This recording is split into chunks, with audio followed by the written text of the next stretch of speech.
Hello everyone and welcome back to my channel. It's me again, Chelsea, and today I am bringing you my March wrap up a little bit late, but that's okay. I'm not sure if you can hear what's going on outside. There's a lot of owls, there's birds, there's rain. It's wildlife central outside apparently, so if you can hear it, I'm sorry, but it's nice to hear birds, I guess, early in the morning. So we are gonna just jump straight in to the books I have read in the month of March. I discovered a big love of audiobooks, or I didn't discover it, but I have fully gone all out. Most of these books I listen to audibly, which is fine, it's still reading, but it is because of my big commute, which I keep talking about, and I cannot wait for it to cut down so I can read more physically, because I do miss reading, like with a book in my hand, if that makes sense. I don't know if anyone else is the same as me. But anyways, let's get straight into the first book that I finished in the month of March. So the very first book that I managed to finish was The Starler C by Erin Morgenstern. I am so glad I finally got around to reading this book. Reading it audibly was 100% the best choice for me, if I'm honest. I would not have sat and read this. It is very flowery. I loved the idea of it. It is a story within a story within a story. It is so beautifully woven together. Our characters are great. They have some development as well, which I love. I don't know, I really enjoyed it, but I did only give it 3 stars. It's a good book, it's just not one I love, and I think I might have felt differently if I'd have read this before I read Night Circus, but because I read Night Circus last year, gave it 5 stars, absolutely loved it, and loved the way her writing was done in that one, and that was a lot more fantastical in my opinion. I think that's also why this only got 3 stars, but only 3 stars. It's still a good read, I'd still recommend it. This is a massive favourite of a lot of people. I understand the hype, I can see why people love it, I can see why people aren't as keen, and yeah, it's still a good book, beautifully written, just wasn't exactly what I wanted, but that's okay. I've finally read it, and this is just beautiful. So now I've read it, it can stay on my shelves.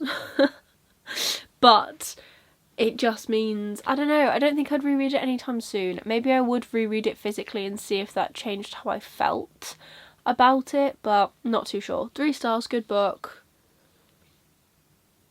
That's it really. From there I went and listened to A Promised Land by Barack Obama. 5 stars, 100%. Like, I can't even rate it any other way. So this is his own book. He's written it, he narrates it as well, which I think really adds to it. My gosh, does he go into all of the politics within this, obviously, because he was the president. If you don't know who Barack Obama is, he was the first black president of the USA. But he is so inspirational, everything he did and he brought to the country. I thought it was also so good for me to read as a Brit, because even though I've spent a stint living in the States, I lived over there when I was quite young. I remember a lot about it, but not a lot about things that would obviously affect Americans, because 1, I was quite young, and 2, I was still a Brit living in the US, so I think it was slightly different, but really loved it. Definitely recommend this and Michelle Obama's book as well. They're both fantastic, and I really like seeing the differences between how they spoke about the presidency, because obviously Michelle is the first lady and she's not the one that's actually running to be president, but she obviously witnessed Barack Obama go through a lot, and the stress and everything that kind of went on in the White House, and the stress and strain it put on their family as well. Like, I just thought it was really good to get an idea of it from both sides, and I will definitely be reading his next book when that comes out, because I think this is only 1 and he's going to write another one for the second term of his presidency, so I'm looking forward to actually giving that a go. So yeah, 5 stars, absolutely love this, fantastic well of information. I then finished Air of Fire by Sarah J Maas. This is the fourth book, 3rd book in the way I've currently been reading it, because I haven't read Assassin's Blade, or I hadn't read Assassin's Blade first when I'd read this, so this is technically 3rd book, depending where you put Assassin's Blade. 4 stars, really enjoyed this. I can't say a lot about it because we're obviously quite far into the series now. I love Selena Sadothian. She is so cool, so badass. But the thing is as well that I love about her is that she is quite grey as well, in the fact that she does things that aren't necessarily good, and she does things that aren't necessarily bad, and she's constantly questioning everything. And at the end of the day, even though she is like this assassin, like the best from her area, she's still a young girl at heart. Like she's only a teenager in these books. Like it's a lot of pressure for, I think she's like 19 or something maybe in these books, maybe a little bit older, not too sure, but she's still quite young, and she's got the whole weight of the world on her shoulders, and she's got so much responsibility and all this stuff from her past as well. Beautifully written. I do like that we're getting more points of view in this one rather than just Selena, so that's pretty good. But yeah, four stars. Really enjoyed it, really enjoying the series, and hoping to continue on with it in the month of April. I then finished European Travel for the Monstrous Gentlewoman by Theodora Goss. 4 stars. Absolutely loved this. This is the second book in the Athena Club Adventures, I think the trilogy's called. The second book is definitely the biggest book. It's huge. It's like 24 hours worth of listening, I think, on normal speed. We learn more about our main characters, so Mary Jekyll, Diana Hyde, what's her name? Frankenstein. I can't remember her first name off the top of my head. Then we've got a whole heap of characters that have come from experiments done by their parents, fathers, in the Société des Alchimistes, I think it's called. So good, so good. We meet more characters, there's more mystery. Diana is so daring and irritating. Like I can understand why Mary like finds her really irritating, but all the characters, they develop so much within the second book as well, and I think it's just so good. I recommend this series. It is YA, so I don't know, maybe if you only read adult you won't get on with it, but it is a really fun YA series about mysteries, and they're solving crime, and it's just really good. And Sherlock Holmes and Dr. Watson do also appear in there as well, so it's just like a really cool mashup of loads of characters that I'd love to meet and just sit and have dinner with, I think. But yeah, 4 stars. And then from there I went on and read Gallant. So this is my Waterstones edition. I have got the Illumicrate edition as well, which was included in my book box battles for March. If you haven't seen it, I'll link it up here for you to check out. It's such a good video. The books are fantastic and the editions are stunning as always.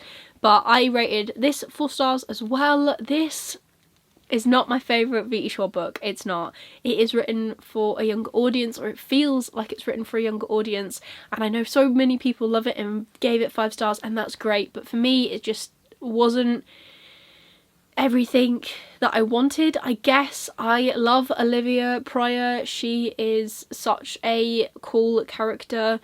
She suffers from mutism, so she can't talk at all, so everything she does communication wise is through writing or sign language. And she gets this letter. She's raised in an orphanage. She receives a letter calling her to come home from some long lost uncle, and when she appears she finds out that that uncle is actually dead, and he didn't send this letter, or did he? And it just, there's so much secrets and mysteries and intrigue with this book. It is really, really good. It just missed something for me to be 5 stars, and I think again that's also because I absolutely adored Addie LaRue. So there's like little thing missing. I don't know what it is, but 4 stars. Still really enjoyed it. Still recommend it. Will definitely reread it in the future and see how I feel then. But yeah, not my favourite V.E. Schwab, but still a pretty damn good one. Final 2 books that I read in the month of March. The next one was the final book in the Athena Club, which was The Sinister Mystery of the Mesmerizing Girl. In this, again, we learn more about the characters. They develop so much more again. This is shorter than the second book, but such a good time. I don't really know which one is my favourite. I think, to be honest, maybe this one was my favourite because there was a lot of action, a lot of things came to a head, a lot of things made more sense. We met more characters, we got to know more characters as well. It was all interlinking. Really enjoyed it. I really enjoyed this series. It's definitely like an overall 4-star series for me. Like I said, I would recommend it if you enjoy this sort of thing. Again, YA, but it is mystery and paranormal and just an all-round good time. So definitely something I recommend, and I'm so glad that I've actually finished this series. And then the final book that I read in the month of March is Arch Enemies by Marissa Meyer. So this is the sequel to Renegades, which is a dystopian superhero book.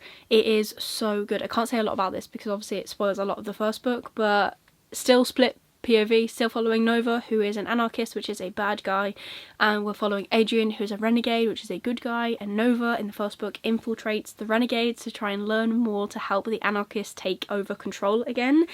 And it's just a really good series. I gave this 4 stars. I've got the 3rd book on hold with my library, which is coming on like the start of May.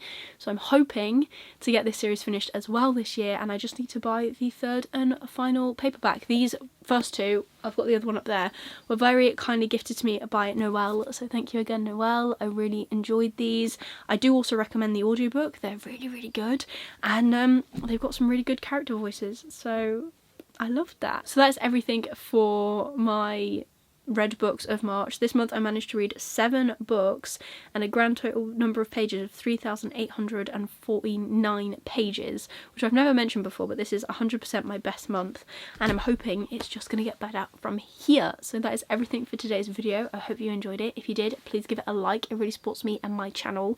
Leave me a comment down below of the best book that you read in the month of March. I know this is a little bit late, but let me know. I think my favourite book this month is definitely A Promised Land by Barack Obama. It was just so good.